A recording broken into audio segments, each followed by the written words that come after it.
Okay. Let me just tell Shayna to Hi, everybody. Wait, let me get a better light here. There we go. And good. Can you hear me okay? Good. Give me just 1 second. Okay, good morning. Is everybody here in Israel, or are we Australia too? Wow. Who's in Australia? Let me see. Okay.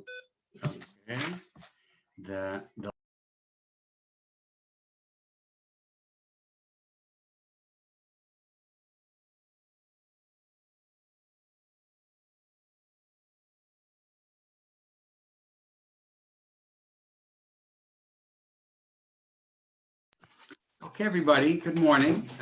So my name is Rav Yoshua Weisberg. Let me close the light here.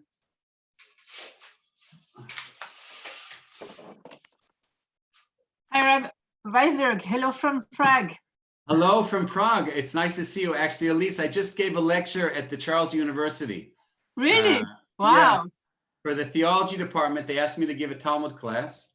So unfortunately, I was supposed to go into Prague to give it and have a really nice time and come and visit you. But in the end, because of COVID, we had to do everything online. So. Wow, you see it helped. Can I ask just who organized it? There are two professors at Charles University who are not Jewish, but who wanted to have some Talmud for the graduate students.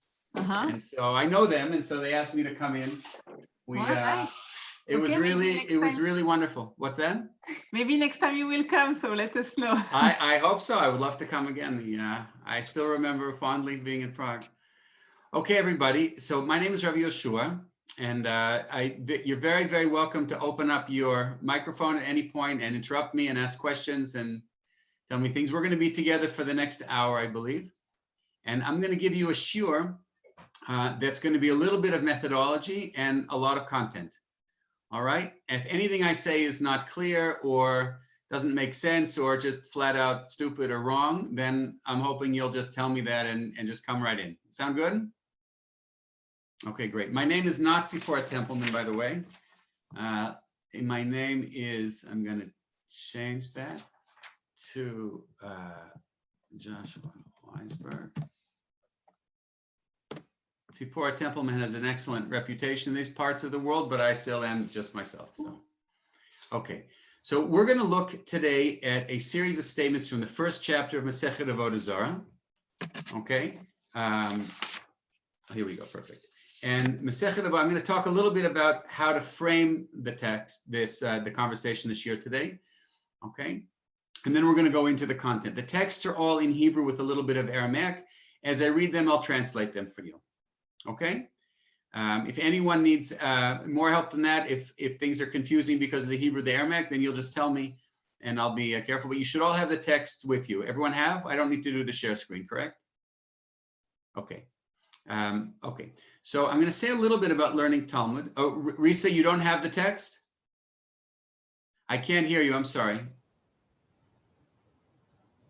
No, I don't have the text. I'll email it to you now, Risa, okay? Oh, Tzipora is there. Perfect. Okay, good. Okay.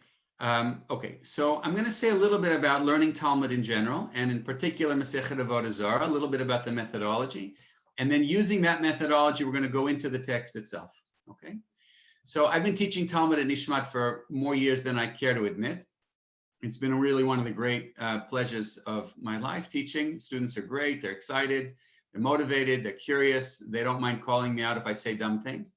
And it's really been a wonderful experience. And one of the things that I've learned teaching Nishmat, teaching Talmud at Nishmat, is that if you focus in on a particular sugya discussion, halachic discussion, then you notice a lot of nuance. You note a lot of very particular distinctions between this text and that text, between this halacha and that halacha. But if you focus out and you look at a chapter of the Talmud from above, and you look at it from the whole development of the discussion, you see something really remarkable, which is that in addition to the particular halachic legal questions that are being discussed, there are underlying philosophical, theological, existential themes that the Talmud is struggling with and dealing with over the course of the chapter. Okay? that's been an revolutionary thing for me, meaning to realize that the Talmud is on some level also a literary text. It's not only a legal text. And individual pieces, like in a great work of literature, work together to create an overall story.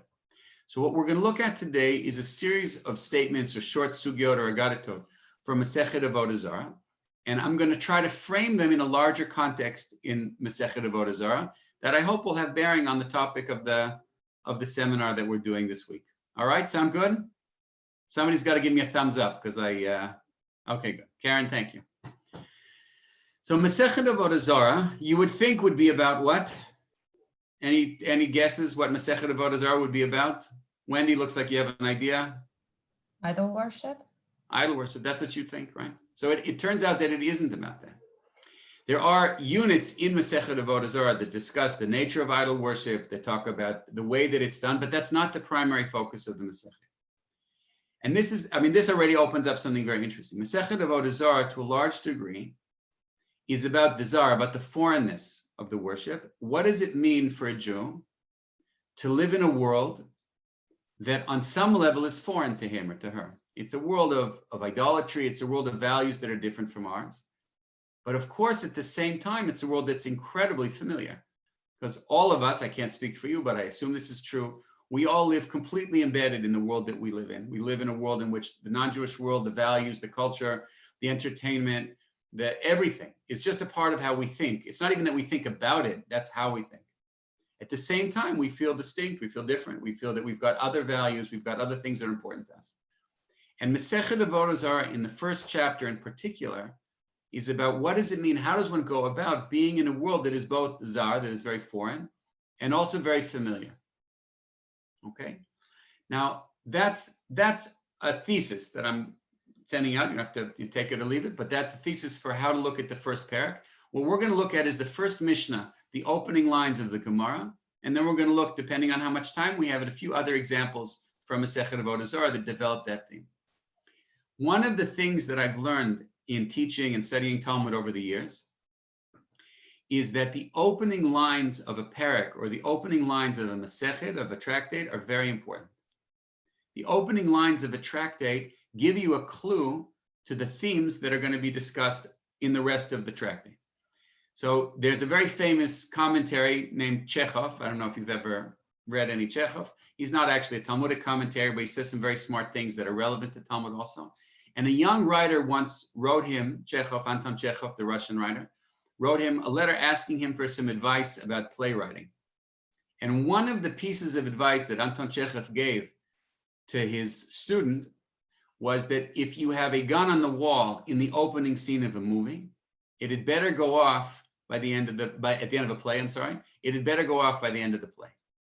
Meaning you don't introduce an object of violence, of drama, of something exceptional, something that draws your attention in the opening lines of a play, without that being a determining factor in the destiny of the play.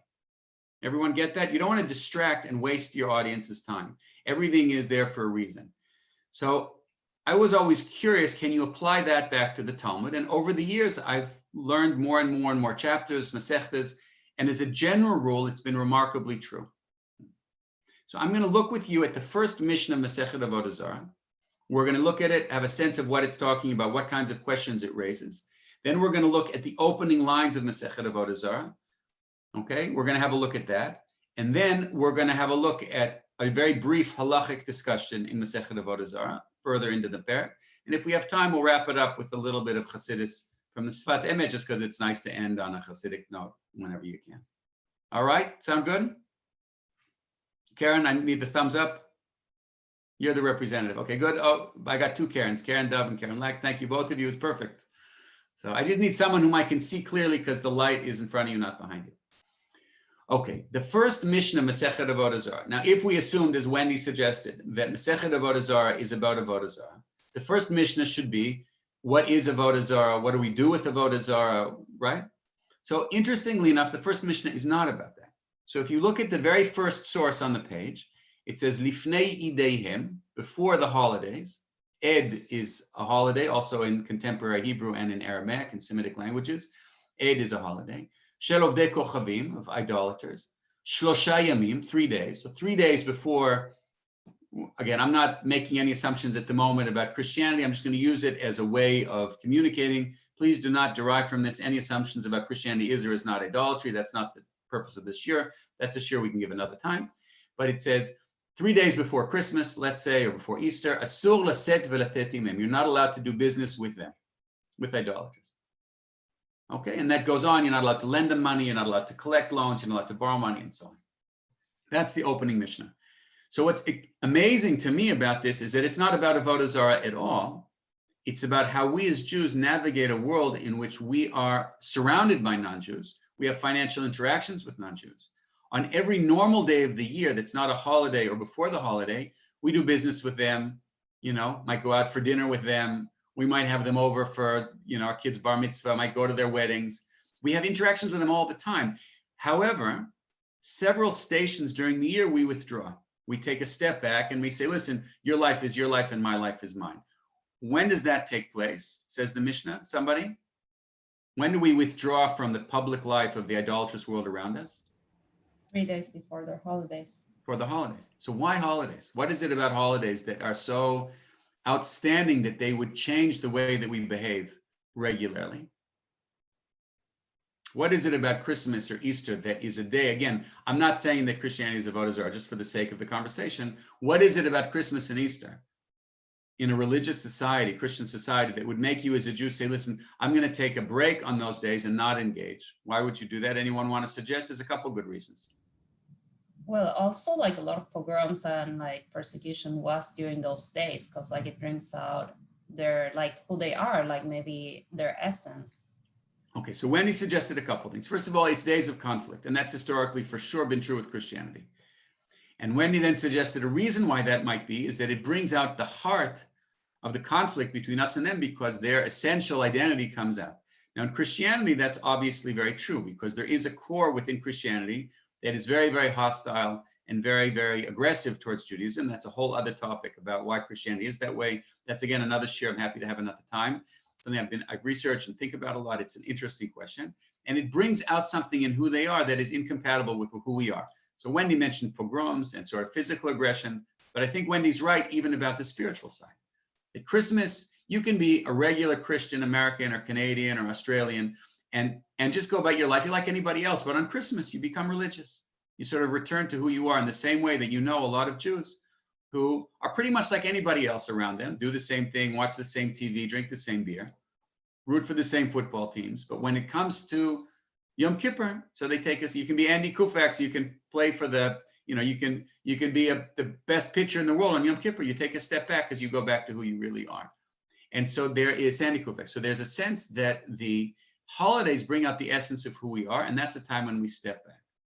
Okay? So the underlying question that we're going to ask is, well, what does that mean? What does that say about our relationship with them? What does that say about, are we just accidentally among non-Jews and we have to deal with it? Do we have a purpose? Why are we living in a non-Jewish world? What's our relationship to them in the bigger picture, not just on the holidays? So I want to open up the first, yeah, please, Karen, Lex. Why doesn't it mention anything about Shabbat then?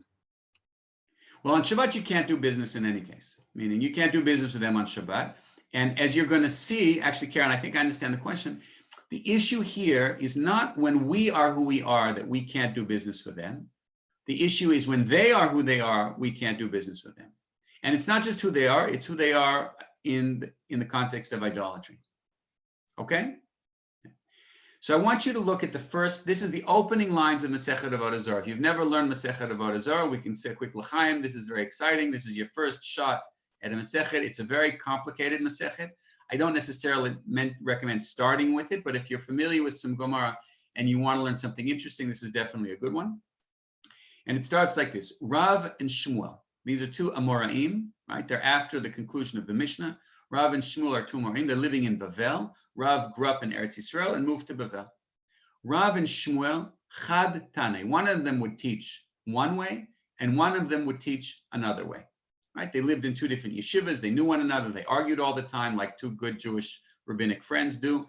And right, you can ask Elise in Prague. I guess it's different. Nobody argues in Prague, but in most communities in the world, Jews argue with one another. Different rabbis have different opinions. So Rav and Shmuel have different opinions about things. So Chad Amar Idehem with an Aleph, and Chad Amar Idehem with an Ayin. Okay, 2 Hebrew letters. And you're saying to yourself, Rabbi Weisberg just gave us this incredible introduction, got us all excited. This is going to be so dramatic. It's going to be a gun in the wall, and it's going to go off before the end of the shiur. So excited. And then what do the rabbis do? They give us an aleph and an ayin, a completely irrelevant, just a silly sort of a way to open a Masechet, because who cares? Aleph and ayin in this context have no consequence in the meaning of the word. Not only that, because Idehem with an aleph and Idehem with an ayin mean the same thing. They both refer to holidays. Not only that, Hebrew, the Talmud was a spoken text. It wasn't written down till much later. So the difference between Idehem with an aleph and Idehem with an ayin is only how guttural the sound is. So who cares? So the Talmud says, well, not so fast. Don't give up on me yet. We've only done one line. It says, man detane Idehem lo bishtabesh. They're not mistaken to say Idehem with an aleph. The man detane Idehem with an ayin is also not mishtabesh. Neither of them is incorrect. Now you say, okay, either this is more silliness, either we're just going further into alephs and ayins that don't matter anything to me, or there's something here, there's something deeper going on. And now we get to a dramatic moment in the sugya where it says that both readings of the word Idehem are grounded in a parak in the Tanakh. Okay? And this is important. It's funny, I forgot to bring my Tanakh, but since I'm at Nishmat, all I did was look around, and immediately on the table in front of me, I saw Tanakh. It's nice being in a midrashah, in a seminary, because if you need something, a book, a sefer, you just look around, it's already just there, and someone put it there because there's always a Tanakh on the table. There's also a Tanya here. If I want a little bit of Chassidus afterwards, everything's all set up for me. What else do I got? Okay, I got a Daf Mekorot. We're good. Okay, so what the Gemara is going to do is going to take us now to 2 different psukim that it believes are the grounding, the foundation for those 2 different opinions, the aleph and the ayin. Everyone with me? And the question is going to be, so again, who cares? So what we're going to do is we're going to look at these 2 psukim, and I brought them here for you. We're going to look at the 2 psukim and try to see, there are 2 possibilities. One is that it's a technicality, and it really just doesn't matter. It's just a nice way to open a conversation with some small talk. Or there's something much deeper going on in the Gemara, and the reference to aleph and ayin actually have a lot of significance and touch on much deeper themes. Okay, we're good? So the Gemara says like this, Man detani idehem with an aleph lo mishtabesh. Why? Because there's a pasuk in Dvarim, ki karov yom edam. Their day of destruction is approaching. Their day of calamity is coming. Okay, their day of disaster is coming. So idam is a reference to idehem, which is a way of saying a very bad thing. So that's clever, because idehem with an aleph refers to their holidays in sort of a pun as a very bad thing, as a disastrous thing, from a theological perspective.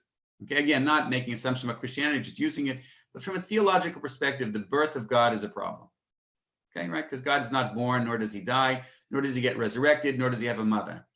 So the whole theology, you can have a Christian friend, and I have many, who are very pious, very deep, very inspiring people. First of all, wondering people morally, people with a very deep sense of God. And I can be in tremendous admiration. And I have friends like that, who are just really incredible people, and I look up to them. But when it comes down to the theology, it seems to me to be a disaster for them and for me to think about God as having a mother and a son and being born and dying and being. I'm just saying that that's what Rav is saying, is that Aleph and Idam means that their holidays are catastrophe. And Yom Idam with an Ayin, which is the other opinion, Tetani Idem lo mishtabesh, T'chtiv yitnu ideihem vayitzaku. The pasuk is from Yeshayahu Mem Gimel. Okay, it says the pasuk, is it's pasuk tet in Perek Mem Gimel, and the pasuk there says they will give their testimony, eid mishon edut, and they will be either correct or they'll be wrong, or they'll be judged, or they'll be be evaluated. So what you see is that the Gemara is telling there are 2 possible interpretations of the word Eid. One is catastrophe, and one calamity, and one is testimony. Okay, now that could already be interesting. Now, all of you know what it's like to surf on the internet, to read a text on the internet. Often you have a word in the middle of a sentence that's blue with a line underneath it. What does that mean? Anybody? What does it mean when you have a line and then in the middle you have a word with a blue underline underneath? Anybody? There's a hyperlink. Yeah, it's a hyperlink. What does a hyperlink do? It says if you click here, you'll get much more information about that term. So if I happen to be reading, I don't know, an article about Nishmat and it has, you know, Rabbi Henkin, Rabbi Yehuda Herzl Henkin, it says there, if I click on that, I'll have a whole Wikipedia page about Rabbi Henkin, okay? So I read the psukim in the Gemara in a similar way. If you click on Devarim Lamed Bet, you'll get a whole context in the Tanakh that's talking about something that the Gemara is telling you. I want you to click on that. So we're going to click on that. So I gave you the page. It's here. You've got Sefer Devarim. Now, Sefer Devarim Perek Lamed Bet is taken from Ha'azinu. Ha'azinu, right at the end of the Chumash, the end of Sefer Devarim, is a song, a poem, a song that Moshe Rabbeinu sings or teaches to the Jewish people that talks about their history and also their destiny, the end of days for them. So far, so good? Karen and Karen, want to give me a thumbs up? Karen's good? Okay, well, I got to get from both of you. I just want to, okay, good. So Sefer Devarim is talking, now one of the things that happens in Sefer Devarim, that it gets very pessimistic. It's prophetic. It says things are not going to go well. And you're going to get in trouble with the non-Jews, and I'm going to send the non-Jewish nations to punish you. And describes very difficult times in Jewish history. Of course, we know that those things happened, came true. And then it shifts and says, but at the end of the days, God's going to take you back and have mercy and all the rest. So you're on a long trajectory of history that's going to have dark times. So Moses already tells them that before they go into the land of Israel. But so here it's interesting. Look at the Pesukim. So he says, the non-Jews who oppress you, I'm also angry at them. Now they're doing their job. They're, you know, doing what they need to do, which is make your life difficult because that's what you have coming. That's the deal. But they in themselves are a problem also. It's not that they're being tzaddikim by persecuting you, right? As Wendy pointed out, it's not pogroms. They're not good for doing pogroms. They have to be hard on you, but that doesn't mean that I'm happy with what they're doing. You understand? There's a paradox in that to some degree, but it does work out. So he brings a whole bunch of psukim that talk about God's frustration and anger with the nations that are oppressing Israel, even though they're doing what they're supposed to be doing. And it has to do with how they perceive themselves theologically, how they perceive themselves historically. And along that line, if you look down on the third line for the bottom of the Sefer Devarim Perek Lamed Bet, it says Karov Yom Edam, or right before it says Le'et Tamut Raglam, or right before that, he says Li Nakam V'Shilem, I will avenge you with them. Le'et Tamut Raglam, one day their legs will fall underneath them. Ki Karov Yom Edam, the day of their calamity is approaching. V'chash Atidot Lamo, and their future is coming and approaching them. Seder Ki Yadin Adonai Amo, because God will eventually judge his people and he will have mercy on his servants. So what you have here in Sefer Devarim is what I would call a zero-sum game. There's the Jews and the non-Jews. If the non-Jews play their role, they can make life difficult for us. If they do that with a love of God and a sense of who they are and a sense of their own humility, then that's fine. But because they don't, they become, in a sense, an enemy of the picture. God will take out vengeance on them. You can't oppress the Jews forever and not eventually have a din b'cheshbon with God. It's a very oppositional, very confrontational understanding of the idolatrous world, the non-Jewish world. Everyone with me? Thumbs up, Karen's? Okay. That's one way of looking. So if that's the case, why would I not want to do business with them, be close to them, get involved with them, partake in their holidays? If Sefer Devarim is the underlying motif of this text, why? Anyone want to give me a suggestion? If they're bad, if they're idolatrous, if they're doing the wrong thing, if they're violent, why would I want to stay away from them on their holidays? I think Wendy's answer is probably close to here, but anyone want to develop it a little bit?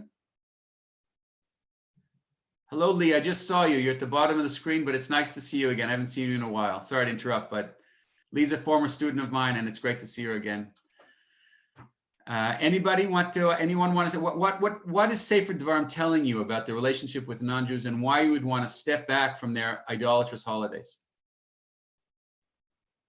Nobody? Yeah, Karen. Dub.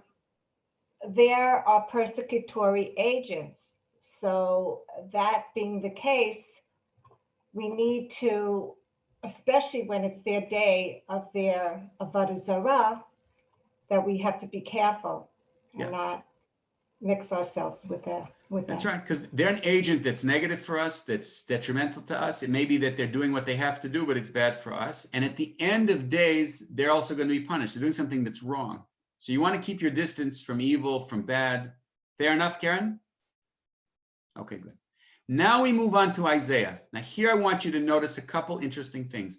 Yeshayahu is talking about the same thing. He's also in this chapter, in Mem Gimel, talking about the end of days. But Yeshayahu, Isaiah's vision of the end of days and the relationship between non-Jews and God at the end of days is very different. And that's what I want you to see. So let's start with Pasuk Zayin here in Perek Mem Gimel. Anyone who is called in my name, I've created them for my glory, for my honor. Yetzartiv, Afasitiv. He says, so he talks about all the nations will free up the lame and the poor, and the blind, and they will come to me. And then in Pasuk Tet, he says like this: Kol hagoyim nikbetzu yachdav. At the end of days, all of the nations will come together. Okay. Now, if this is Sefer Devarim, what's going to happen after God brings all the nations together? Quickly, anybody? If we're talking about Sefer Devarim, what's going to happen at the end of days? The nations will come together, and then somebody? They'll be judged, and they'll be judged, and it'll be very bad news for them. Right? It'll be smashed. It'll be a very bad day, calamity. But watch Isaiah, different vision. The Asfulumim and all the different, kingdoms and civilizations will come. Mi behem yagid zot. Who of them can speak about their relationship to me? From the context, zot here is their relationship to me. Who can talk about their prophets who predicted the future? Who can talk about their relationship? Harishonot yeshmeinu, and tell us who knew what would be. He says, Yitznu eidehem v'yitzdaku. Let them give testimony for who they were and how their relationship to me was. V'yishma'u, and they will hear the truth from me, and they will then say what? What's the last word in the line? Pasuk Tet? Emet. Okay? V'atem, you, the Jewish people, Eda, you are my testimony. You are the witnesses, right? The witnesses of Yud-Kei Vav-Kei. V'avadei asher bacharti, I chose you. So your job is to give testimony about what's true. Immediately you hear the difference in tone. In Devarim, once God sees that the non-Jews are not behaving, he wants to smash them, and their calamity will come around someday, the idolaters. In Sefer Yeshayahu, it's a totally different image. We're all in this together. Everyone that God created, he created for his own glory. He created for the world. He created for good. And everybody's in that picture together, Jews and non-Jews. And the non-Jews, if they're mistaken, will have an opportunity to talk about it. And then they'll have the truth explained. And they'll say, Emet, we hear that. And the people who will help them get a sense of that, the testimony, will be the Jewish people who are there to help them out. So far, so good. You get the difference? That to me is very profound.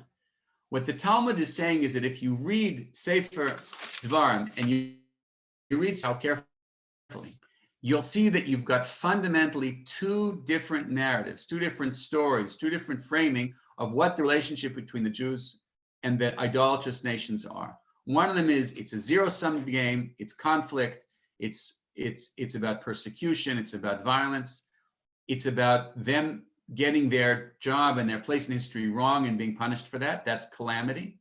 And therefore, as we said, we want to withdraw from them, as Karen said. But the other image is that we're all in this together. We're one team. We're on the same team. It's the same playing field. We all want to try to get close to God, to have an understanding of our purpose in the world, live a meaningful, spiritual, ethical life. We all got that challenge. And if you're mistaken, so at the end of days, God will show you're mistaken and he'll see the truth. And there, the ideal image is, well, we all want to share in the truth. We want to have it together. And if we're mistaken, it's a mistake, but it's not evil, it's a mistake. Everyone follow me on the difference between the two? If you've studied Yeshayahu and Dvarim, you'll see that that runs through the whole text. Dvarim is constantly pointing out the fundamental differences between us and other nations, the violence inherent in that relationship, and it goes both ways. We also smash their idols when we come into the land of Israel. It's a very confrontational book. He doesn't hesitate, right, to tell us you need to destroy, to kill, to smash. It's a very confrontational book. And it's based on a certain understanding of history and theology. And Sefer Yeshayahu just isn't like that.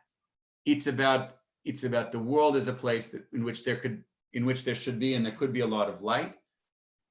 It's a world in which we all sort of share a common goal of being before God, and a world in which we're partners with slightly different tasks, but partners, and a world in which there are plenty of mistakes, but the mistakes get seen and perceived and then corrected. You see, you with me? Now that's super cool, I think, because that means that you could look at the world in both of those ways. And what Masechet Avoda Zara is saying is both of those ways are correct. There is truth in both of those ways. You can't look at the last 100 years of Jewish history and say it's all been, kittens and roses and marshmallows and whatever the phrase is, and clouds. And it's not. It's been brutal. And there have been times when the rest of the world parts of the world in particular seem evil.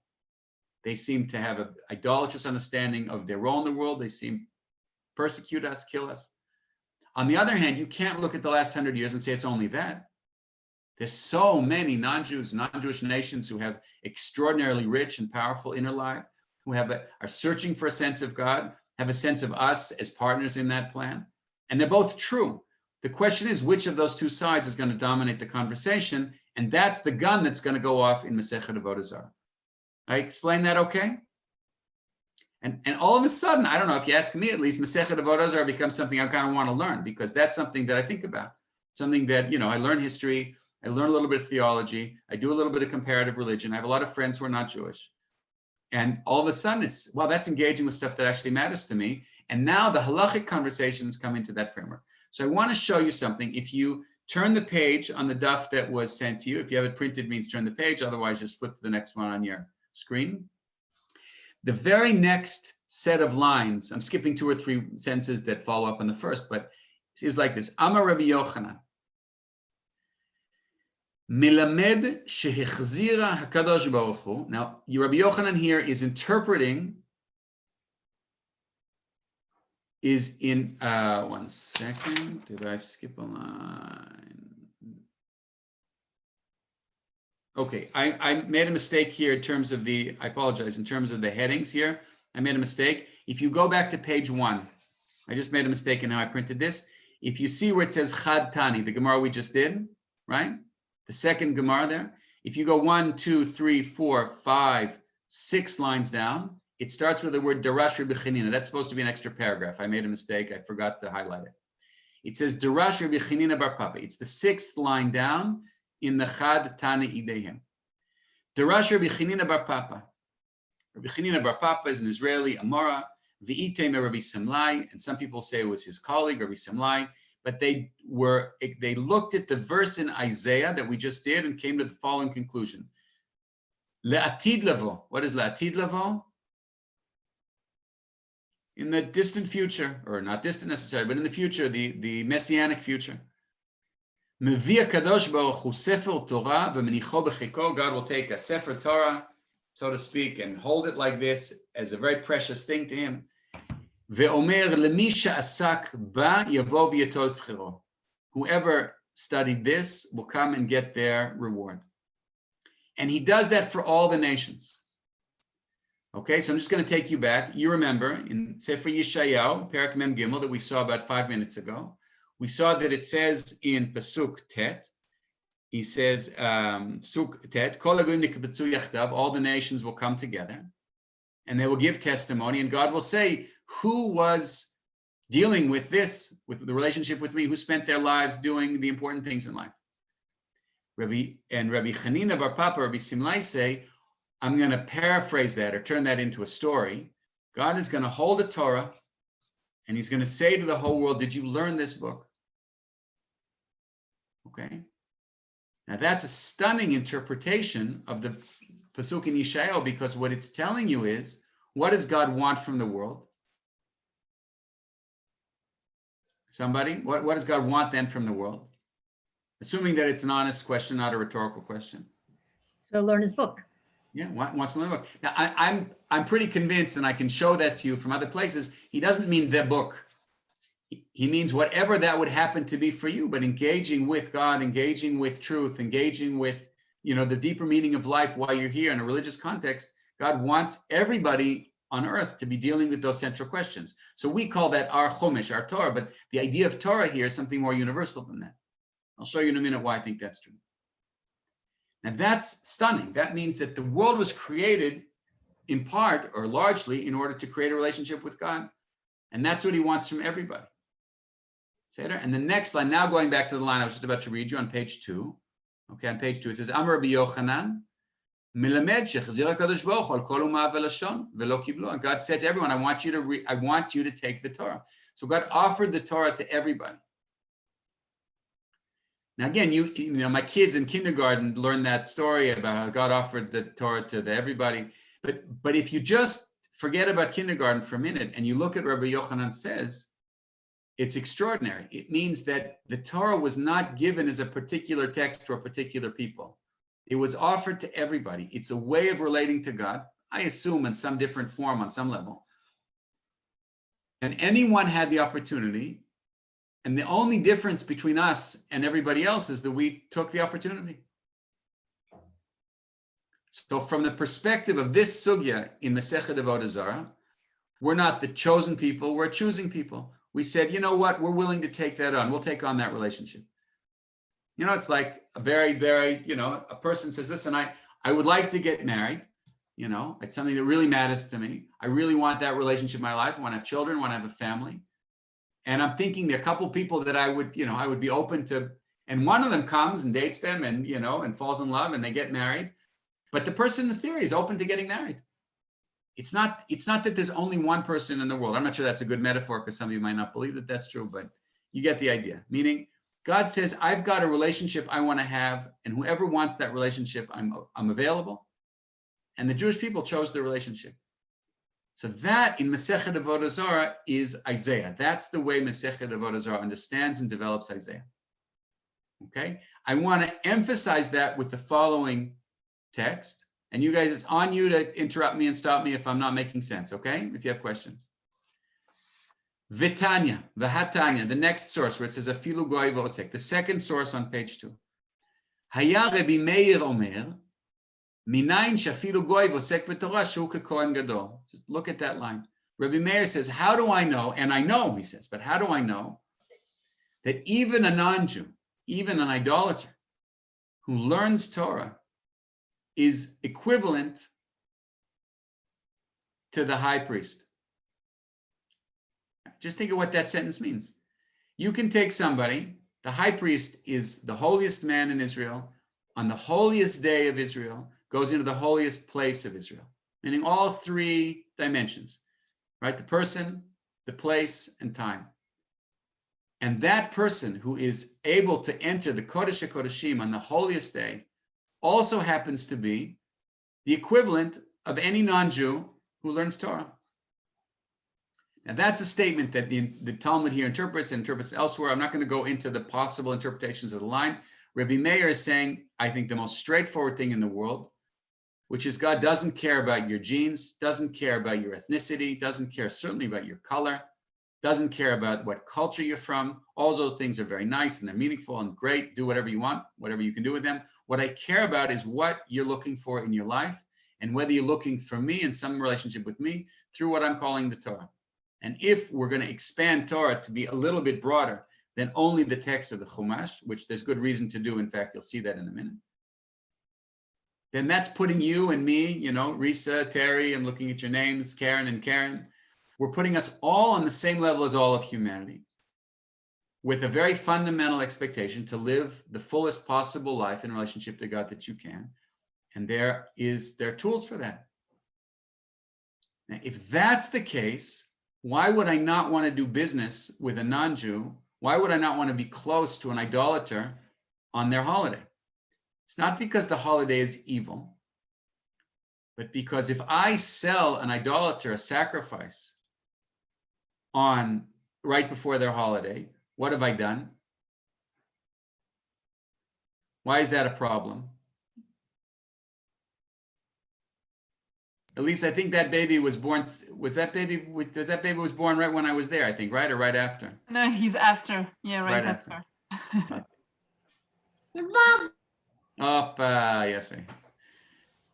So what is that saying about where we are on the same place? It means Well, that, can I say something? If you're talking about someone who is an idolater, then they're obviously not developing a good relationship with God. And if Right. you are selling them something to help them out with their idolatrous holiday, then you're actually you're harming him. you're harming them. You're betraying your own yi'ud, your own purpose. Because your purpose is to be, as we said, very good, thank you, Robin, is to be an aid, to give testimony for something that's true in the world. So our job is to live the truest possible life that we can. We have a responsibility to live honestly, to live well, to do the best we can, both for ourselves, but also because the world looks at us. And if you've ever opened any newspaper in the world, any given day of the year, the amount of attention that's given to Israel is mind-boggling, right? And the world watches us, for better and for worse. They watch. Whether it's fair or not always, I'm not sure, but they watch. And so what Rabbi Meir is saying, based on what Rabbi Meir is saying, how he's understanding, is that if anybody in the world engages with something good, then they get credit for it. It's a good thing. So the last thing you want to do, says Robin, is to help them do something that's bad. And sacrifice is a bad thing. It's fascinating, no? You guys share the enthusiasm here? I love this because I feel this, it's hard not to. You read a little bit of history, you read a little bit what's going on in the world, and you see there's a lot of evil out there. There's a lot of stuff towards the Jewish people, going on in the world that I can't explain except to say it's just evil. I don't know how to deal. Why would someone hate us so much? I understand conflict. I don't have any problem with, conflict with this country or that country. We have territorial disputes and we have disputes over water. That's totally normal. Also, that people who hurt other people, and that doesn't bother me in that sense, because people are people. But there's a hatred that I don't get. Where does it come from? At the same time, some of those same people can be unbelievably powerful, wonderful people whom I admire and look up to, and you understand? And so here the Gemara is saying, well, there's truth to both of those things. But if any non-Jew comes to learn Torah, in a way, they leapfrog over the whole line and become close to God, like the high priest. It's a tremendously respectful statement in that way. So what I'm going to do very briefly, we have another 15 minutes, right? Do we have until 11:15? Is it a full hour I have? Okay. So what I want to do is I want to show you very briefly, one is a sort of as an aside a little bit, and then we're going to go to a halachic sugya, and we'll look at the Sfat Emet to wrap things up. And if we have questions at the end, we'll try to leave 5 minutes. So there's a statement in the Gemara, a little bit further on in the Gemara. Now we're talking about the third source on the second page, where it says Sheshet Elafim. Tana de Be'eliyahu, there was a Braita that was floating around that was associated with Elijah. It says that the world has 6,000 years in its history. Okay, 2,000 years of chaos, 2,000 years of Torah, and 2,000 years of Mashiach. And if you do the math, and the world was created, right, 5,700, right, years ago, then where are we now? If 2,000 were chaos, 2,000 were Torah, 2,000 Mashiach, we should be deep into the Messianic area. Says the Gemara, well, it didn't work out that way because we were sort of not deserving. And so at the end of the day, what God did was said, we're just not quite ready yet for that. So I'm putting Messiah on hold. But we're certainly past the age of Torah, meaning we're already we went through that and the residue is still felt, correct? When is the year 2000 in Jewish history, though? That's the problem. If you count from creation and you count the years of the Tanakh, 2,000 years should take you to what's the giving of the Torah? When does that take place in Jewish history? I mean, what's the event where the Torah is given? Right, sorry, Robin, didn't hear you. You're talking about Mamad Har Sinai. Yeah, Mamad Har Sinai. So the Gemara does the math. The problem is the math doesn't work out. That 2,000 years is not Matan Torah. So Robin's assumption is an assumption that everybody would make. Any Jewish, observant person who learns would say, obviously it's that, but it isn't true. The Gemara does the math, and it comes to the conclusion that the giving of the Torah is Avraham in Haran. Wow. I don't know what Torah did Avram get in Haran? So it says, you know what Torah Avram got in Haran? It's when he taught the world, the nations. Risa, did you say? I didn't hear you. Oh, I'm sorry, you're still on mute. I apologize. Yeah. Breaking of the idols. No, so you know what? I also would have thought that, but it's not true. It says that's in Or Kasdim. In Haran, it's when he started teaching about God to the people. That's when Torah was given. Now you say, oh my gosh, that is a really big change in Jewish theology. The giving of the Torah at Mount Sinai is a secondary event. It's an event, it's a big deal, but it's not what we're talking about. The giving of the Torah that we're interested in here, that changes the nature of the passing of time in the world, is Abraham's teaching about godliness to non-Jews. That's stunning. Abraham before he's circumcised, Abraham before Isaac is born, Abraham before he's ever set a foot in Eretz Yisrael, and Abraham before he went to Egypt. Abraham is still not Jewish in any sort of identifiable way. There's no circumcision. He doesn't yet have a son. He doesn't pass it on. And that moment, he's already received the Torah, which means that the Torah that we're talking about, the learning of the Torah that a non-Jew has to do, if I'm correct in connecting these two stories, is engaging with Abraham's teachings. That's what a non-Jew has to do in the world. And our job is to be there and part of that. So that's a source I wanted to point out to you. I think that's very dramatic. So now I want to go, I have a couple minutes. I want to touch on the second to last source on the page. Anyone okay? Anyone want me to stop or to clarify something? Are we okay? Okay, so just interrupt me. We're getting towards the end of the class, so soon it'll be too late. So, and you're welcome to, Tzipora, happy to give you my email if you want to write. If you have any questions, follow up, happy to. The Gemara on Daf Vav Amud Bet says, Daf Aleph and Bet says the following. He says, okay, tell me why. Why can't I do business with a non-Jew right before their holiday? Question that we discussed a few minutes ago. And the Gemara comes up with similar answers. It says like this, Mishum arvacha, because you can't give them more, you can't give them nachat, benefit, or so on. Or maybe because lifnei iver lo titen michsho, which I think was Robin's answer. Lifnei iver is you can't put a stumbling block in front of the blind. Somebody who grew up in an idolatrous society is blind in the sense that they don't know what we believe to be true, which is that idolatry is wrong. They have no way of knowing that. So they're blind. You can't blame someone for being blind. You can't blame someone for being raised in a society. But you also don't have to help them do something that's bad for themselves. Right? Someone who is raised as an alcoholic, you can't blame them. They don't know better. But that doesn't mean you have to sell them alcohol. And so on and so on and so on. So the Gemara says, is it lifnei iver?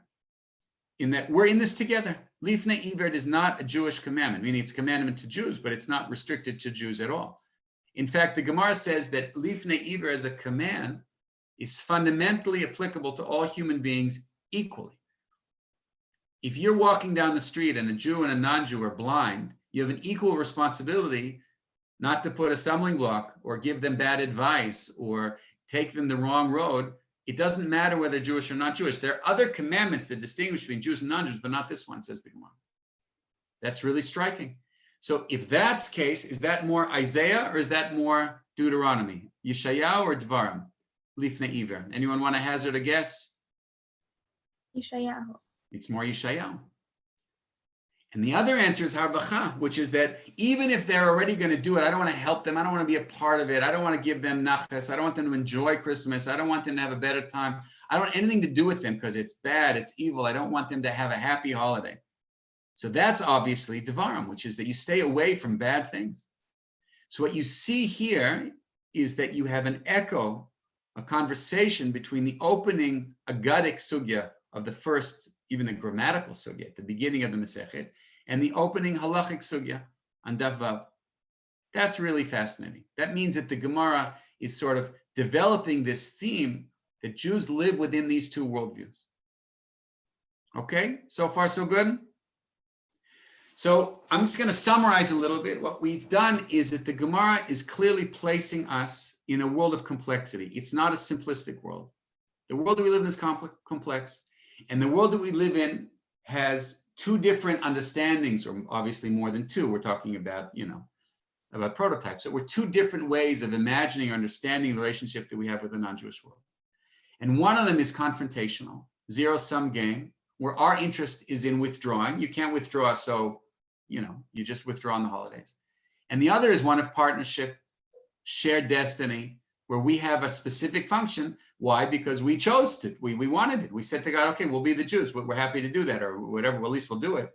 So we chose a job. We've got a job. It doesn't imply anything about superiority or different. Just a very, very interesting, I think, combination. And all of Masechet Avoda Zara on one level, at least the first parak, on one level or the other is going to be playing out that tension. Okay? And that makes it interesting to learn. So I want to show you, I want to end, and then we'll open up for questions. I want to show you something really, really powerful in the Sfat Emet. Sfat Emet was the second Ger Rebbe, right, from Gor, writes out of Warsaw. His grandfather was the first Rebbe who was the Chidushei Harim, and the Chidushei Harim was a student of Simcha Bun Pshischa. Just an interesting story in how Hasidus developed in Poland.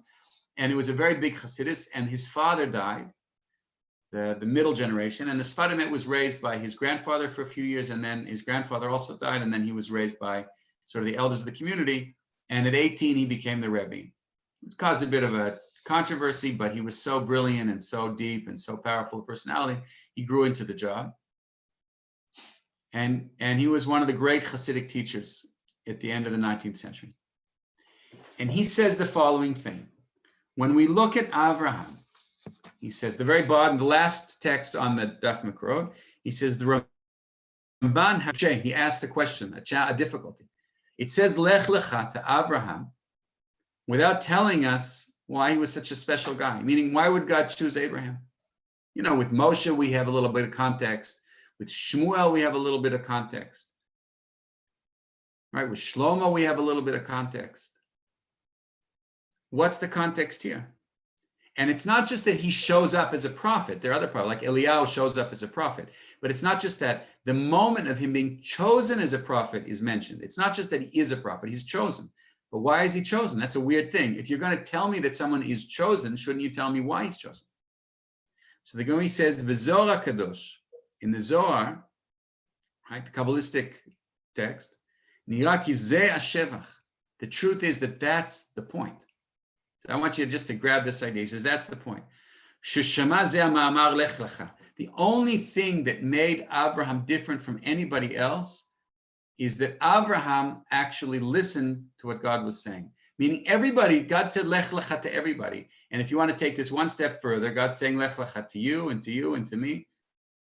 God's always saying to everybody, listen, it's time to get up and do something with your life. Live a full life, live a meaningful life, live a life connected to Israel, live a life connected to Hashem. You've got something to do in Israel, get up and go do it. The only difference between me and you and Abraham is that Abraham's listening. So again, the image here is that God didn't choose Abraham at all. Abraham chose to listen to God. It's just a beautiful image. And it works beautifully with the Gemara that we did. It also works very powerfully with the vision of prophecy that the Rambam talks about, Maimonides talks about, that Hasidus talks about later. The prophecy is not something that chooses people. Prophecy, it's like a radio. It's like a message that's coming out from existence to all of existence. And you just have to have the right receiving set. You have to have the right radio. You have to have the right antenna to hear it. And not only do you have to have the right antenna, you have to have the right channel. And not only do you have to have the right channel, you have to care. So in the rooms that we're in, we all have 1,000, hundreds of millions of cell phone, communications and radio waves going through our bodies and through the rooms. But we're not listening because we don't have, you're just listening to me, which is probably just as well for the next 5 minutes. But it's there. The question is God's communication the same way. So how do you learn to listen? So there's a lot about that. Mesilat Yesharim is about that. The Rambam writes about that. How do you learn to listen to God? But Abraham did it. So what makes Abraham special is that he listened. So he says, Tamid. כמו שכתוב בזוהר, as it says in the Zohar, Vai le'inun deshimta b'choren, oi to those who are asleep in their caves, oi to people who just can't get up in the morning and listen to what the world is telling them. And Abraham listened. And that's why God's speech came to Abraham. It didn't come to Abraham, it came to the world. But because he was the only one listening, so it came to Abraham. So what I want to do is just to take it back to the beginning. I think what the Sfat Emet is picking up on is the same thing that the Gemara is picking up on, which is that the underlying relationship with God is something that God wants of the existence of humanity. And the Jews chose a certain path of relations available to them. And that's our job in the world, is to fulfill that, to do that. But it's something that works with the rest of humanity. It's something that we're a part of humanity. Now, it's true also that there are times of very bitter conflict, in which case we have to withdraw, because you can't just hug and love everybody if they're going to kill you. You've got to have boundaries, and you've got to know that there are enemies in the world. But the fact that there are enemies in the world doesn't undermine the fact that the fundamental narrative is one of a shared destiny and a shared truth. So I'm going to wrap it up with that. Then we have a few minutes for questions. So I just want to say that Bezat Hashem, I hope that was interesting, fascinating, touched on some questions you have, a little bit of introduction to methodology. And if anyone wants to continue learning Gemara, Masechet Avoda Zara, or otherwise, you're happy to be in touch. And you can do the same thing for any Masechet. It's really remarkable. I'm not sure that I know how to do it for every Masechet. I know the rules, but I haven't done it for everyone. But you can do it for Masechet Megillah, Masechet Rosh Hashanah. You can do it for anything that Kedushin. You can do it for Chagiga, Ta'anit. So if you're interested, send me an email and I'll give you a little bit of an intro, get you started. And also, I hope that in terms of the actual reality of living in a non-Jewish world, which we all do, to learn to recognize that there's power and beauty and depth and inside all the world around us, not to mock it, not to make fun of it, not to look down on it. At the same time, to recognize that we do have to stay ourselves and know how to withdraw sometimes, because otherwise we can't preserve ourselves and the identity that we have in our job to do in the world. Any questions? We have another 3 minutes before the next. Any questions about anything? It was fun to teach you. Yeah, Karen. I'm not sure if maybe I misunderstood, but if there's the idea that if there's like a sense of being able to choose, then why is it that, like in the specific case of when non-Jewish people want to convert, that they're almost choosing, but then it becomes so difficult for them to be able to actualize that? That's a really, really good question. There are historical reasons for that, and there are sort of essential reasons for that. The essential reasons would be very simple. It's just that if you're going to, first of all, Judaism doesn't expect, desire, no one has to convert. Being Jewish means being Jewish. It's not being a good person. They're just not equivalent. There are plenty of jerks who are Jews and plenty of non-Jews who are tzaddikim. There's no relationship. You could be a non-Jew and have an extremely close relationship with God and learn Torah in the way that you learn it and be like the high priest. There's no reason to be Jewish. So there's absolutely no obstacles for that. If someone wants to grow and to learn and to grow there, they can't do it in a Jewish way that's uniquely Jewish without becoming Jewish, because we have different paths in life. But in general, it shouldn't be a problem for someone to convert. Historically, though, it's become a concern because of insincere conversion and the idea that someone might come in and regret it. But once you're in, you're in. It's hard. It's not, you can't undo it. So Jewish law traditionally has been concerned about insincere conversion, has made life difficult. So whether that's a good thing or not a good thing, or whether that's something that has worked or not worked, is a very, very hot debate. And I've seen both sides of that here in Israel, that I've seen conversions handled very poorly, in my opinion, and people very unfairly treated and pushed away unnecessarily and hurt in the process, and a lot of bitterness coming out of that. And I've seen conversions where someone converts and it's just simply a technicality in order to get married to someone or to do something, and you realize that they continue to celebrate the non-Jewish holidays they come from and basically identify as not Jewish and eventually go back. And then I say, okay, well, that's a shame, meaning someone should have been more on top of their game. So that becomes a question of how to practically direct that. But the underlying issue is that you don't need, nobody needs to convert. Thank you. Go ahead. Any other question? Yeah, Wendy. First of all, thank you so much. I wanted to ask regarding the sugya, then it goes into like that the mitzvah that the goyim will receive if they would ask for a mitzvah is a sukkah. So why a sukkah is representative of these like two different like visions? So Wendy's obviously done her homework and has gone ahead in the Gemara, and notice that the Gemara says that at the end of days, when the non-Jews say it's not fair, God says, listen, I'll give you the mitzvah of sukkah. So the mitzvah of sukkah is there for a couple of reasons. First of all, it's there because it's a pasuk in Zechariah. Zechariah points out that Sukkot has the potential of being a universally uniting holiday, and that all the non-Jews in the world will celebrate Sukkot, and through that they'll receive their blessings. So the Gemara is simply interpreting the pasuk. We also know in other ways that Sukkot is seen from a Jewish perspective as a universal holiday. It's about rain. It's about the relationship with God, about uncertainty. Pesach is a very Jewish holiday. You wouldn't celebrate that as a non-Jew. and you might in a different way, but you wouldn't celebrate Pesach because it's a very unique, it's about being part of the Jewish people, whereas Sukkot is about very underlying relationship with God in the world. So Sukkot is presented as a universal holiday. The Gemara says it's also not a difficult thing to do. To build a hut on the top of your roof, which is how they used to do it, and to live in it, it's not so hard. It might get hot, but it's not so hard to do. So when God gives them sukkah, it's in conversation with the Nevi'im Zechariah. Okay, and it's a way of saying that sukkah really touches on the most universal side of Judaism as opposed to Pesach. All right. One more question before we end. I think we're at the end of the time.